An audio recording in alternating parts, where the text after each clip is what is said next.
Hola chicas, buenas tardes. Vamos a iniciar con los últimos temas de eh, nuestra secuencia y de este primer parcial, ¿vale? En este tema vamos a ver los modelos y el enfoque.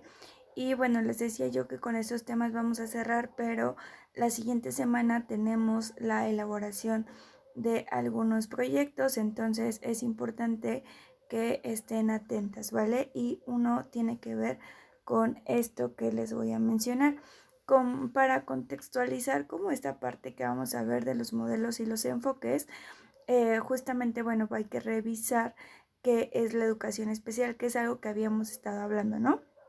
La educación especial, eh, pues obviamente es una disciplina que va a tratar de estudiar y analizar el proceso de enseñanza-aprendizaje en situaciones de diversidad. Recordemos que la diversidad va enfocada así a personas con discapacidad, pero también a las diferencias que hay entre nosotros, ¿vale? Esto con la finalidad de generar respuestas educativas por una parte y proyección sociolaboral, es decir, que las personas puedan tener una inserción adecuada en la parte social y en la parte laboral. Los objetivos de la educación especial son los mismos que una educación tradicional o general, pero con unas connotaciones paralelas de carácter social, es decir, vamos a tener como la modificación eh, de las actitudes sociales del entorno desde donde se envuelve el niño para alcanzar como tal una normalización, ¿vale? Incluye obviamente procurar pues ambientes pues de integración para los niños o de la educación, donde los alumnos tengan alternativas educativas, es decir, que de alguna o de otra manera pues puedan desarrollar al máximo sus capacidades y se tengan pues la oportunidad como tal de participar, ¿vale? Y bueno, vamos a entrar directamente a la parte de los modelos y solamente les puse como eh, el nombre del modelo como tal y les voy a ir explicando más o menos como a qué refiere. Primero tenemos el modelo biomédico y este proviene de la psicopatología y de la psiquiatría, es decir, son ciencias que van a ir directamente a ver la parte interna del ser humano para ver exactamente dónde está la afectación y por qué es que este niño puede estar reaccionando de cierta manera, ¿vale? Es decir, parte de la hipótesis de que la persona esté enferma. Ya hablamos que una discapacidad no es lo mismo que una enfermedad, pero al final del día muchos de ellos, o muchas de las discapacidades sí tienen que ser atendidas por desde una parte médica, ¿no? Eh, Justamente también por la parte de la medicación. Y por otro lado tenemos que su acción principal justamente es el tratamiento médico. Recuerden que la intervención pedagógica, psicológica y de cualquier nivel va a ser muchísimo más eficaz cuando un niño está medicado. No quiero decir que todos los niños tienen que estar medicados, pero si se requiere es bueno. Hay muchas personas hoy en día que están en contra de la medicación. Yo lo respeto bastante, pero desde mi experiencia sí puedo diferenciar cuando la persona con discapacidad tiene la dosis adecuada y el medicamento adecuado, y entonces de esta manera yo, psicóloga, puedo intervenir muchísimo más rápido y de manera más eficaz. Y justamente en muchas de las ocasiones el medicamento solamente es temporal, es decir, va a llegar un momento en donde ya no va a ser necesario, ¿vale? Después tenemos el modelo, perdón, conductual, que este proviene de la psicología del aprendizaje, recuerden, con la teoría conductual y de los conocimientos del condicionamiento clásico y operante. Recuerden que el clásico va relacionado con estímulo-respuesta, estímulo algo que nosotros no controlamos, que no está en nuestras manos, y la respuesta pues es algo automático. Y en el operante ya ya existen los reforzadores positivos, negativos, y hay de diferentes clases como los sociales, los que tienen que ver con comida, con algo como más material, y estos ya van a ser muy conscientes, es decir, hay una tercera persona que los está lanzando justamente para que la persona genere una conducta que se desee, ¿vale? Esta parte de que la persona es normal porque ha tenido un aprendizaje inadecuado que provoca desajustes. Por ejemplo, un niño que tiene problemas de conducta entraría en esta parte. Al final, sí necesita la intervención conductual para mejorar esa conducta disruptiva tal vez que está teniendo, y por eso es que se ocupa de la psicología del aprendizaje. La intervención o las técnicas de intervención son la terapia como tal, en este caso la terapia psicológica, y dentro de la terapia psicológica pues está la modificación de conducta, ¿vale? El modelo cognitivo nos va a hablar que esta toma al sujeto como tal, como que sufre un trastorno cuando tiene un déficit en el procesamiento de la información o al dar una respuesta hacia cierto estímulo. Por ejemplo, un estímulo podría ser que ahorita echen cohetes porque no se va a ver una misa, ¿no? Es algo que yo no puedo controlar, es decir, yo ni siquiera sé que a lo mejor en 10 minutos los van a lanzar, pero ese estímulo en un niño con autismo puede ocasionar una crisis. Ajá. ¿Por qué? Porque muchos de ellos son hipersensibles al sonido, es decir, que escuchan muchísimo más, ¿vale? Las técnicas de intervención son estimulación temprana, terapia cognitiva, programas para optimizar el desarrollo de la memoria y la atención, ¿vale? Después tenemos el modelo psicoanalítico, que en pues ya es desafiado y está desfasado, que considera que un sujeto sufre un trastorno cuando existe un desequilibrio en las partes que forman el yo. Si ustedes han visto como las teorías psicoanalíticas, generalmente hablan del yo, del super yo y del ello. Entonces, bueno, pues aquí nos habla que hay un desequilibrio en la parte del yo, es decir, de la persona, y también esto va mucho hacia que de niños, sobre todo, tuvieron problemas, no sé, a lo mejor cómo los trataba mamá, en que si lo amamantó, que si no, son como como que apunta hacia estas cosas, ¿vale? La verdad es que yo no soy como muy aficionada del psicoanálisis, yo más bien me voy como por los otros modelos, ¿vale? Después tenemos el modelo humanístico basado en la filosofía fenomenológica y existencial, que pone en relieve los procesos conscientes, los conocimientos, los sentimientos del paciente sobre sí mismo y sobre los demás.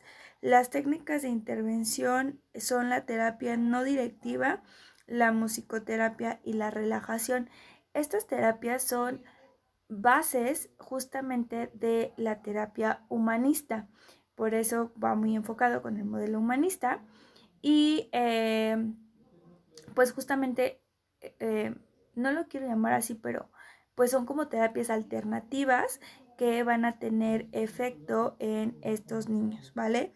Y después, por último, tenemos un modelo sociocultural. La normalidad o anormalidad está definida socialmente, ¿vale? Mediante reformas de instrucciones, desinstitucionalización, la salud mental, se conseguirá la adquisición de las normas aceptadas socialmente. Este va más enfocado a justamente la parte de aceptación social, y la parte de ir normalizando la discapacidad, es decir, que no te asuste, que no te dé miedo y que al final pues sí sabes que va a requerir más apoyos, pero que no es algo fuera de lo normal. Y después de eso vamos a tener algunas técnicas que se van a poder ocupar para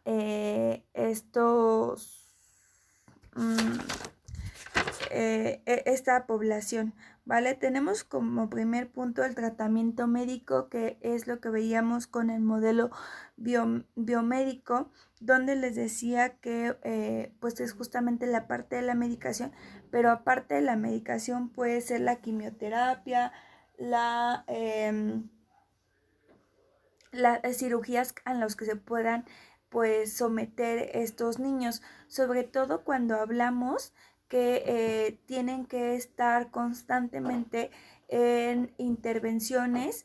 Por ejemplo, niños con cáncer, sabemos que su aprendizaje no está afectado, pero al final del día sí faltan mucho a la escuela porque justamente tienen que recibir su tratamiento, y estos tratamientos son las quimioterapias, ¿no?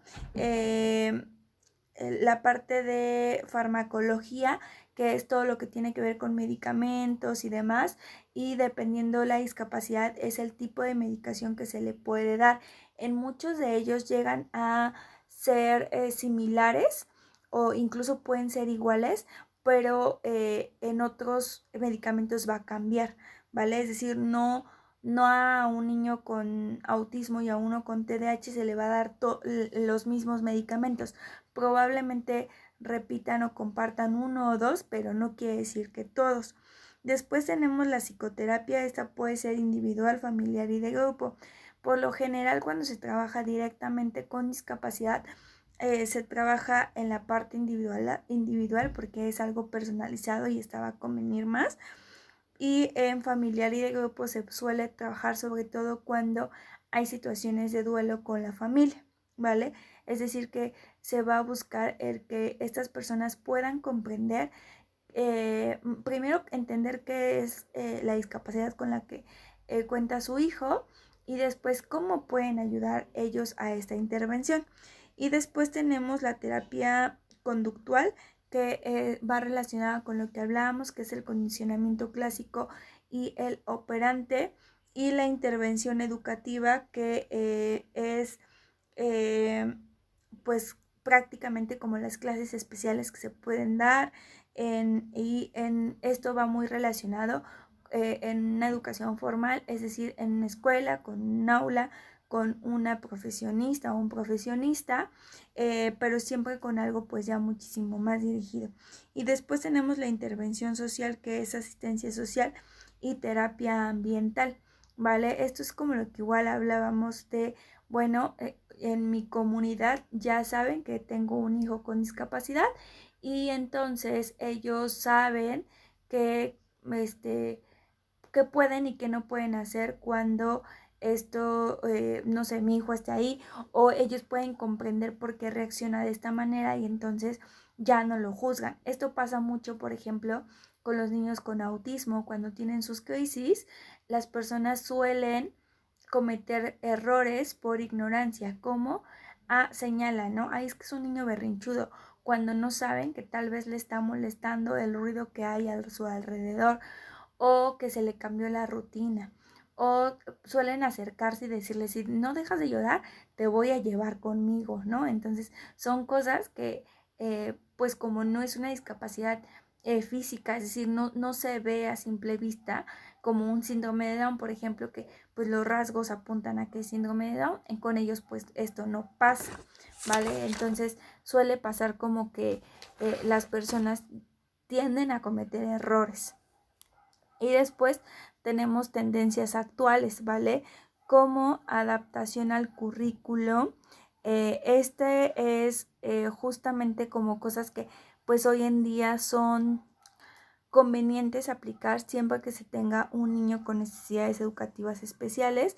Lo que les decía yo, que es la adaptación al currículo, es decir, darle lo que le necesita el niño y hacer las adaptaciones que se tengan que hacer, o eliminar las barreras y para que nuestro niño pueda acceder a este proceso de enseñanza-aprendizaje.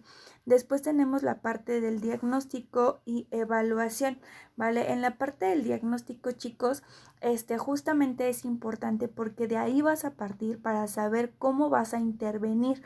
Acuérdense que ya les comentaba en clases pasadas que ya hay métodos y técnicas pues ya específicas para cada discapacidad. Entonces te convendría saber cómo qué discapacidad es la que tiene para que tú sepas cómo intervenir.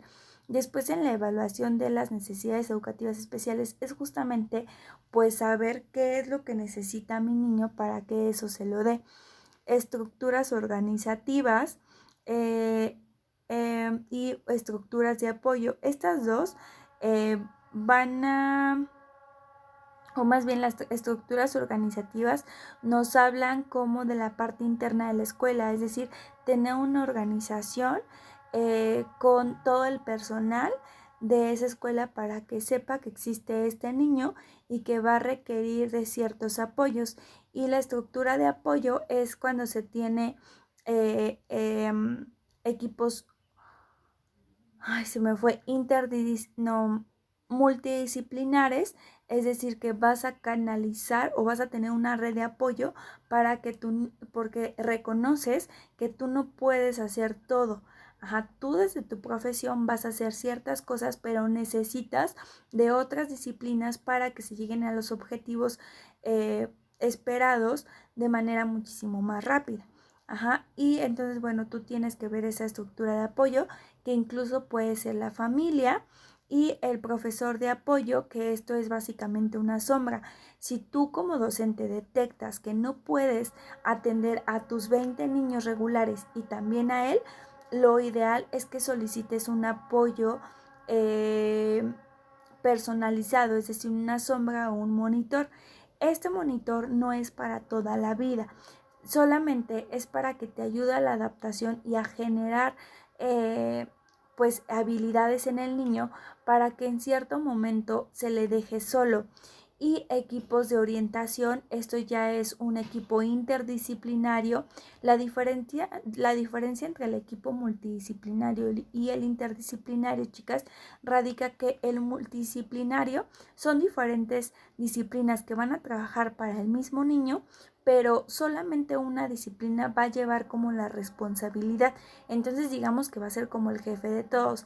Y en el equipo interdisciplinario, la diferencia es que sí va a haber muchas disciplinas, pero todos van a actuar desde su especialidad y nadie va a ser no va a haber como un representante, es decir, todos se van a respetar desde su disciplina, desde su especialidad, para llegar a un objetivo, ¿vale? Y me parece que esa es la última, sí. Vale, chicas, las dejo.